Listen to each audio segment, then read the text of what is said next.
What's up, XDefiant fans? It is Preach as always. So now that the game is in our hands, we've had a chance to play in real lobbies. There are a few tweaks and changes that I would like to see from the developers going forward. But before we jump into that discussion, if you guys like this video, you already know what to do. Smash that like button, subscribe if you're new here, and turn those bell notifications on if you want to know every time I post a new video. So as we start this discussion today, I want you to know that I'm not going to rehash the things that I mentioned in my wish list video from last week. Those things still stand, but playing the game after launch has brought a few other things to my attention that seem to be missing that I think are worth addressing and asking the developers for. The first thing that is missing is gameplay related, and that is kill cams, especially with the abilities from factions. Sometimes it would be nice to see how and why you died so that you can learn from it. For example, was that guy using the Echelon faction's ghillie suit, or am I just blind as a bat? Was that somebody tucked in a corner that shot me in the back, or did I get killed from long range? Kill cams can help you learn how other people are playing the game, and they allow you to borrow from them and use it yourself, or learn to check things you may not have been aware of before. Do I think kill cams are a must add? Not necessarily, but I do think they would have a positive impact on players learning a new game. The next thing that seems to be missing to me is some sort of prestige system. Now, I know with these first two, you guys are probably thinking, Preach is just trying to turn this into Call of Duty. But honestly, Call of Duty hasn't had a proper prestige system in nearly a decade. With the developers of XDefiant being former Call of Duty devs from the golden era, I was hoping they would bring that golden era prestige system with them. This would include rewards for each prestige you reach in the way of camos, calling cards, MVP animations, or other cosmetics that let people know this guy's a nerd that never puts his controller down. The third thing missing is the combat record. Any first person shooter should have a comprehensive combat record that can be viewed by the player. I'll throw a screenshot of what we do have on screen for a few seconds, but this is very basic and gives very little information. So as you can see under our profile's career stats page, we are given a handful of statistics such as total playtime per faction, win-loss ratio, kill-death ratio, score per minute, and average skill rating.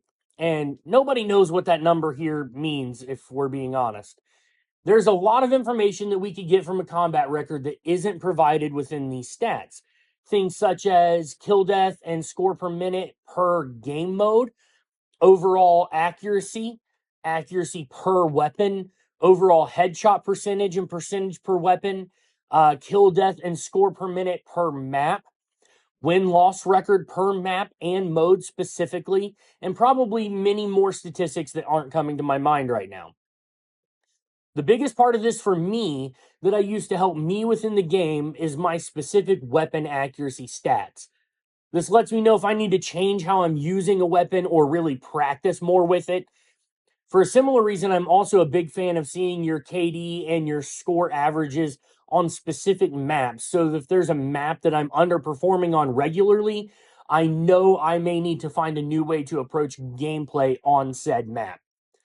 I'm really hoping that all of these stats are being tracked on the back end by the developers. That way they can add in a proper combat record in a future season and all of our existing stats will be up to date within it upon release. So those are the three key missing features, in my opinion, in XDefiant as of launch. But I do have a bonus that I want to mention. The practice area that was phenomenal to use during the beta and server playtests is currently inaccessible within the game. Now, I'm not sure why that is the case, but it is grayed out when you go into the menus and try to go to it. So I'm planning to do some like how to snipe in XDefiant videos, some other tips and tricks videos that, in my opinion, would be a whole lot easier if I had the practice area available so that I can talk you through those tips as I demonstrate them on screen. So honestly, let's pray that that gets fixed up as soon as possible.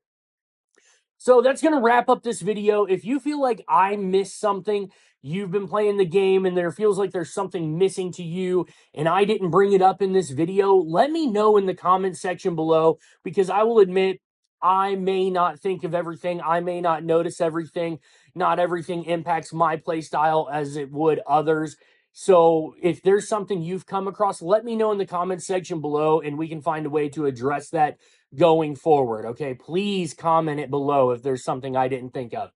And of course, as always, if you liked this video, you already know what to do. Smash that thumbs up button, subscribe if you're new here, and turn those bell notifications on if you want to know every time I post a new video. And I'll catch you guys in the next one. Preach out.